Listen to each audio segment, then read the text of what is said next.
Adakah anda masih melakukan pembayaran menggunakan kad ataupun sudah bertukar menggunakan handphone? Ia lebih mudah sebenarnya. Mari saya tunjukkan cara macam mana nak menggunakan handphone untuk pembayaran menggantikan kad.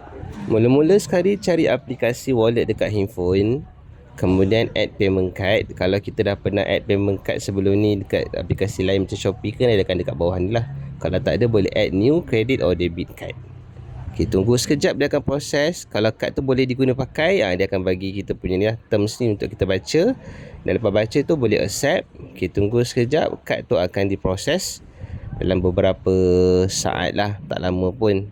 Lepas kad tu berjaya dibaca, dan dia akan minta kita add kad tu Google Pay. Kita add je lah. Okay, tunggu sekejap. Dah siap. Ni gambar kad kita tu. Okay, kemudian dah siap.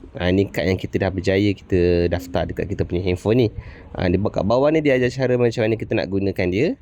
Kalau sebelum ni kita touch card kan, kali ni dekat kad terminal ni kita hanya perlu rapatkan handphone kita dekat kad terminal tu. Caranya dengan rapatkan belakang handphone kita tu dekat kad terminal lah. Nak touch pun tak ada masalah.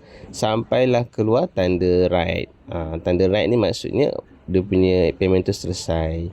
A few minutes later. Masa ni saya dekat Speedmart, saya gunakan handphone saya untuk buat pembayaran.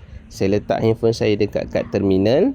Tunggu sekejap. Okey, nampak tanda right tu, maknanya payment saya berjaya dilakukan. Okey, semoga bermanfaat. Jangan lupa follow ya. Terima kasih. Assalamualaikum warahmatullahi wabarakatuh.